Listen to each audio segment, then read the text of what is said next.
विद्यार्थी मित्रांनो, आज आपण मराठी हा विषय पाहणार आहोत आणि या विषयामध्ये आज आपण जोड शब्द व शब्दकोडी हे प्रकरण आज आपण अभ्यासणार आहोत। मग जोड शब्द म्हणजे काय?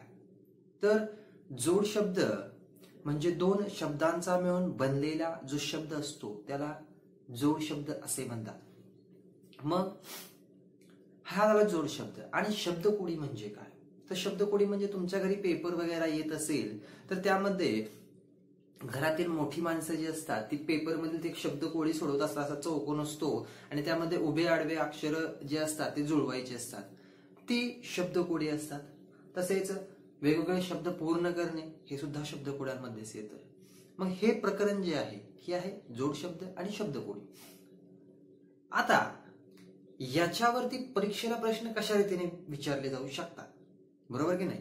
मग ते प्रश्न कशा पद्धतीचे असू शकतात, त्याचं स्वरूप काय असू शकतं, हे सर्व आज आपण या ठिकाणी पाहणार आहोत। तर चला बघूयात आपण की याच्यावरचे प्रश्न कशा असू शकतात। पहा, पहिला प्रश्न आहे रिकामी जागा भरून जोड शब्द पूर्ण करा। काय आहे? रिकामी जागा भरून जोड शब्द पूर्ण करा असा प्रश्न आहे। मग या ठिकाणी एक शब्द दिलेला आहे जोड शब्द, परंतु तो पूर्ण दिलेला नाही, अर्धाच दिलेला आहे। अर्धा शब्द लिहिलेला आहे अदला आणि टिंबटिंब लिहिलेला आहे। मग त्याला येणारा जोड शब्द जो आहे तो आपल्याला शोधायचा आहे आणि त्यासाठी 4 पर्याय या ठिकाणी दिलेले आहेत। मग या ठिकाणी दिलेले 4 पर्याय जे आहेत ते काय आहे? तर पहा, पहिला पर्याय आहे भाड, दुसरा पर्याय आहे झुडपे, तिसरा पर्याय आहे तोटा, चौथा पर्याय आहे बदल। मग या ठिकाणी रिकामी जागा भरून जोड शब्द पूर्ण करायचा आहे। भाड हा शब्द आदला भाड असं होतं का? तर नाही।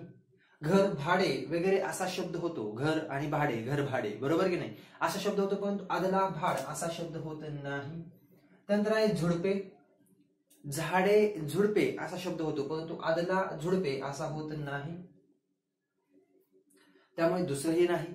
त्यानंतर आहे तिसरा आहे तोटा, आदला तोटा असा शब्द होत नाही, तर नफा तोटा असा शब्द होतो, म्हणून तिसरं देखील विधान या ठिकाणी चुकीचं आहे, तिसरा शब्द देखील चुकीचा आहे।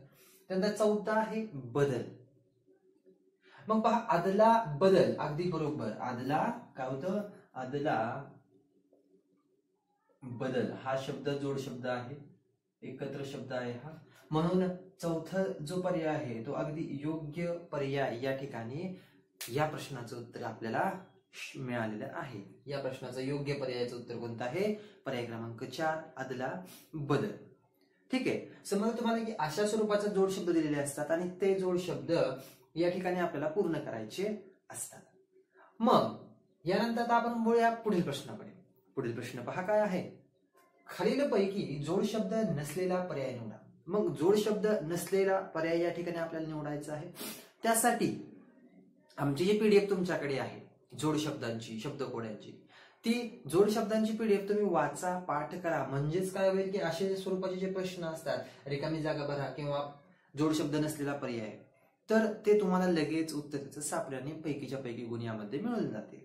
मग पहा, प्रश्न आहे खालीलपैकी जोड शब्द नसलेला पर्याय निवडा असा प्रश्न आहे। 4 पर्याय आहेत आणि त्याच्यातून आपल्याला नसलेला जोड शब्द कोणता आहे तो आपल्याला या ठिकाणी शोधायचं आहे। मग पहा, पहिला पर्याय आहे जवळपास, दुसरा पर्याय आहे जुना पुराणा, तिसरा आहे बाग बगीचा आणि चौथा आहे काळसर। मग पहिला आहे जवळपास। मग जवळ आणि पास हे दोन शब्द एकत्र येऊन जवळपास हा शब्द तयार होतो। ठीक आहे, म्हणजेच हा जोड शब्द आहे। त्यानंतर दुसरा पर्याय आहे जुना पुराणा।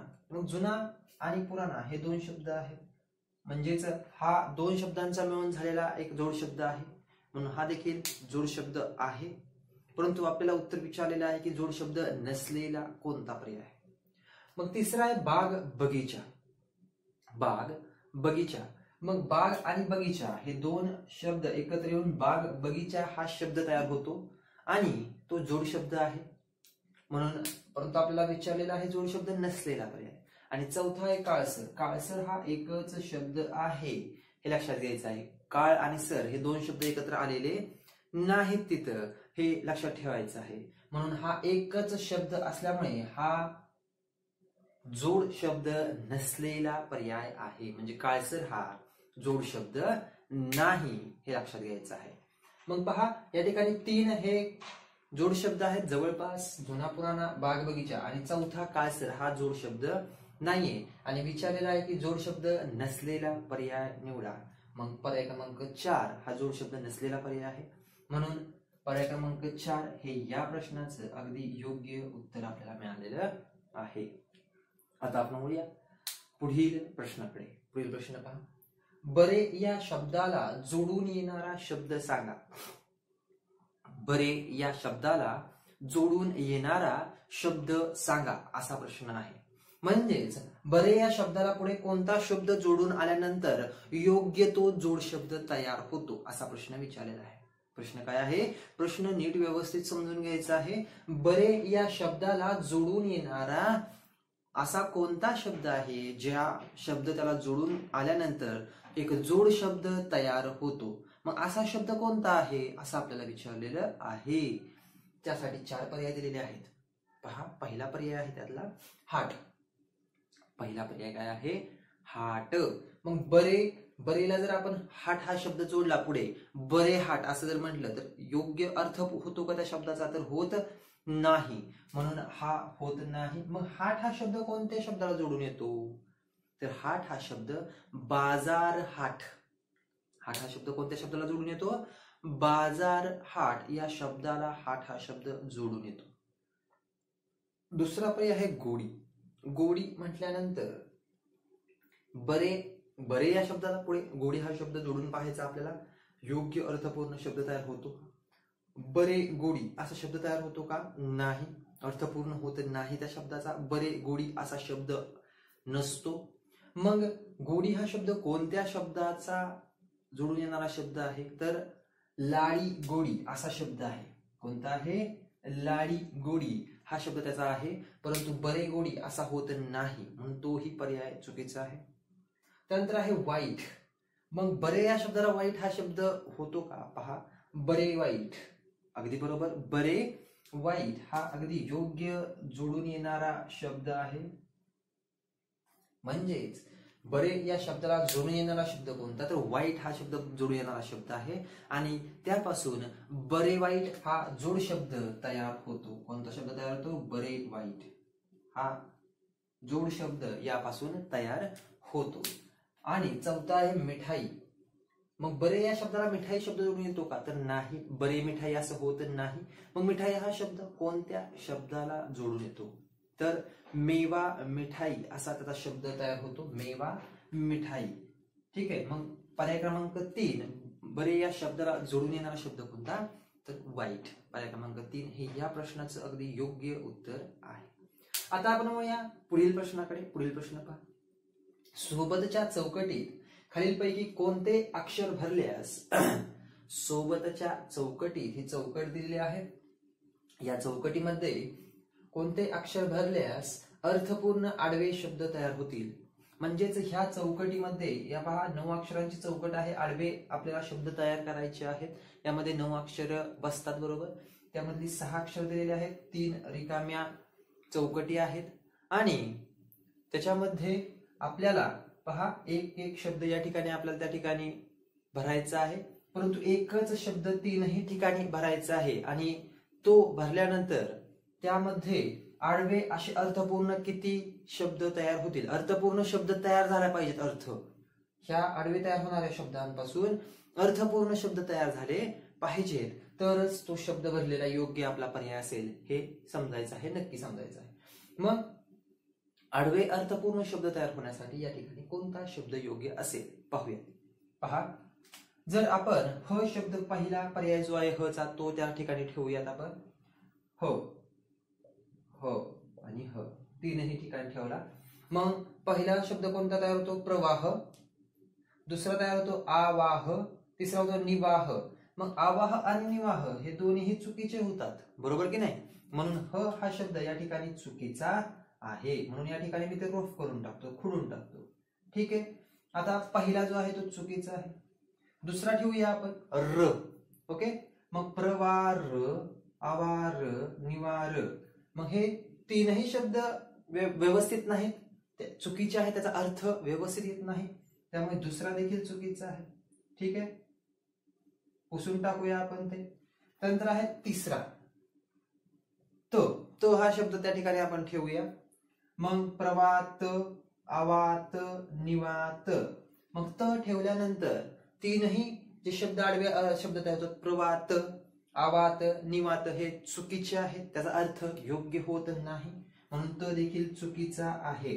म्हणून मी तोही या ठिकाणी खोडून टाकतो. आता आपण पर्याय क्रमांक 4 जो आहे स हा त्या ठिकाणी आपण ठेवूया. स स स पहा, प्रवास, आवास आणि निवास असे प्रवास, आवास आणि निवास. मग निवास, आवास हे घरदर्शक शब्द म्हणजे घर आहेत. घर या शब्दाला समानार्थी शब्द असणारे शब्द आहेत निवास, आवास. आणि प्रवास म्हणजे यात्रा करणे, प्रवास करणे. अशा स्वरूपाचे प्रश्न या ठिकाणी तयार झालेले आहेत. आणि तीनही शब्द जे आहेत आडवे ते अर्थपूर्ण शब्द तयार झाले आहेत. म्हणून ह्या प्रश्नाचं योग्य उत्तर जे आहे ते आहे पर्याय क्रमांक 4 स. हे या प्रश्नाचं अगदी योग्य उत्तर या ठिकाणी आपल्याला मिळालेलं आहे. आता आपण वळूया पुढील प्रश्नाकडे. पुढील प्रश्न पहा काय आहे. पुढील प्रश्न आहे, रिकाम्या चौकटीत कोणते अक्षर लिहिल्यास, रिकाम्या चौकटीत कोणते अक्षर लिहिल्यास अर्थपूर्ण शब्द तयार होईल. पहा, रिकामी चौकट दिलेली आहे. ही जी 2 अक्षरांची चौकट आहे, अलीकडे एक अक्षर आहे वे लिहिलेलं आहे आणि पुढचं रिकामे आहे अक्षर चौकट. त्यामध्ये एक शब्द आपल्याला भरायचा आहे आणि त्यामध्ये शब्द असा शब्द लिहायचा आहे की त्यामुळे हा शब्द जो आहे तो अर्थपूर्ण शब्द तयार होईल. त्यासाठी 4 पर्याय आपल्याला दिलेले आहेत. ग, र, त वरती रफार त, ज आणि थ वरती रफार थ. मग यामधला कोणतं अक्षर त्या ठिकाणी लिहिल्यानंतर तो अर्थपूर्ण शब्द तयार होतो हे आपल्याला पाहायचं आहे. मग पहिलं अक्षर ठेवूया आपण ग. जर या ठिकाणी ग जर आपण लिहिलं ग, तर ग लिहिलं तर कोणता शब्द तयार होतो, व्यग. कोणता शब्द तयार होतो, व्यग. परंतु व्यग हा शब्द अर्थपूर्ण शब्द नाही, त्यामुळे पहिला जो पर्याय आहे तो चुकीचा आहे. व्यग हा अर्थपूर्ण आहे का, तर नाही, त्यामुळे पहिला जो पर्याय आहे तो चुकीचा आहे. त्यानंतर दुसरा पर्याय आपण त वरती रफार त हा ठेवूया. दुसरा आहे त वरती रफार त, तो ठेवूया. तर या ठिकाणी त वरती रफार त ठेवल्यानंतर सुद्धा व्यर्थ, व्यर्थ असा शब्द होतो, परंतु तो अर्थपूर्ण शब्द नाही, म्हणून तो देखील चुकीचा आहे. हा देखील चुकीचा आहे दुसरा. त्यानंतर आहे तिसरा जो पर्याय ज. मग ज हा अक्षर जे आहे ते मी या ठिकाणी ठेवतो ज. मग ज या ठिकाणी लिहिल्यानंतर कोणता शब्द तयार होतो पहा, तर व्यज. व्यज हा शब्द तयार होतो, परंतु तो शब्द अर्थपूर्ण शब्द नाही, बरोबर की नाही, म्हणून तो देखील चुकीचा आहे, म्हणून तोही मी या ठिकाणी खोडून टाकतो. आणि चौथा आहे थ. चौथा आहे थ वरती रफार थ. मग चौथा पहा थ वरती रफार थ आहे, तर या ठिकाणी थ वरती रफार थ लिहिल्यानंतर अर्थपूर्ण शब्द कोणता तयार होतो, व्यर्थ असा शब्द तयार होतो. मग व्यर्थ हा अर्थपूर्ण शब्द आहे का, तर हो, व्यर्थ हा अर्थपूर्ण शब्द आहे. म्हणजे व्यर्थ, काही अन्न व्यर्थ घालवू नये, व्यर्थ वेळ घालवू नये, व्यर्थ आहे अशा पद्धतीने आपण तो शब्द वाक्यामध्ये वापरू शकतो, वापरतो. म्हणून या प्रश्नाचं योग्य उत्तर आहे पर्याय क्रमांक 4. हे या प्रश्नाचं अगदी योग्य उत्तर आहे. आता आपण वळूया पुढील प्रश्नाकडे. पुढील प्रश्न पहा, खाली दिलेल्या रिकाम्या चौकोनात कोणता शब्द भरल्यास उजवीकडील 4 शब्द अर्थपूर्ण होतील. पहा प्रश्न कसा आहे मी व्यवस्थित सांगतो. हा एक रिकामा चौकोन दिलेली आहे, रिकामा चौकोन आहे. यामध्ये आपल्याला एकच शब्द या ठिकाणी दिलेला आहे, 4 शब्द दिले आहेत. यामधला कोणता तरी एक शब्द त्या ठिकाणी लिहायचा आहे आणि तो शब्द या ठिकाणी लिहिल्यानंतर त्याला जोडून हे 4 शब्द आहेत. म्हणजे पहा की आपण समजा गाजा हा शब्द जर या ठिकाणी लिहिला, गाजा, तर गाजा बाग हा शब्द होतो का अर्थपूर्ण. असे शब्द बनवायचे आहेत. परंतु गाजा हा पहिला पर्यायाचा शब्द जो आहे तो इथे ठेवला, गाजा बार, गाजा वाजा, गाजा वेशी, गाजा रोज असे शब्द तयार होतात. परंतु हे जे शब्द आहेत हे चुकीचे आहेत, म्हणजेच अर्थपूर्ण शब्द होत नाहीत, म्हणून पहिला जो पर्याय आहे तो चुकीचा आहे, अर्थपूर्ण शब्द तयार होत नाही यातून. दुसरा आहे हर, दुसरा आहे हर. मग पहा, हर शब्द ठेवल्यानंतर कसे शब्द तयार होतात? हर बार, हर वाजा, हर वेशी, हर रोज. म्हणजे हा योग्य आहे का? तर नाही, अर्थपूर्ण शब्द तयार होत नाही, म्हणून दुसरा पर्याय जो आहे तो देखील चुकीचा आहे. तिसरा आहे दर, मग पहा, दरबार, दरवाजा, दरवेशी, दररोज. म्हणजेच पहा, या ठिकाणी अर्थपूर्ण शब्द तयार होतात. म्हणजे दरबार, राजाचा दरबार असतो तो. दरवाजा, आपले जो दरवाजा असतो घराचा तो. दरवेशी हा सुद्धा शब्द अर्थपूर्ण आहे. त्यानंतर आहे दररोज, म्हणजे रोज प्रमाणे. म्हणजेच हा जो शब्द आहे दर, हा या ठिकाणी ह्या रिकाम्या चौकात नंतर तो अर्थपूर्ण शब्द तयार करतो. त्यामुळे या प्रश्नाचं योग्य उत्तर आहे पर्याय क्रमांक 3, दर. आणि चौथा आहे दार. दार हा शब्द जर आपण या ठिकाणी लिहिला तर दार बार, दार वाजा, दार वेशी, दार रोज. हा योग्य अर्थ होत नाही याचे, म्हणून चौथा देखील चुकीचा आहे, लक्षात ठेवायचं आहे. म्हणून या प्रश्नाचं योग्य उत्तर आहे पर्याय क्रमांक 3. अशा पद्धतीने आपण शब्दकोडी आणि जोड शब्द हे कसे असतात ते पाहिलं, ते कसे ओळखायचे ते पाहिलं, आणि त्यावरती प्रश्न कशा रीतीने विचारले जाऊ शकतात, त्यांचं स्वरूप कसं असू शकतं ते सुद्धा आज आपण या ठिकाणी पाहिलेलं आहे.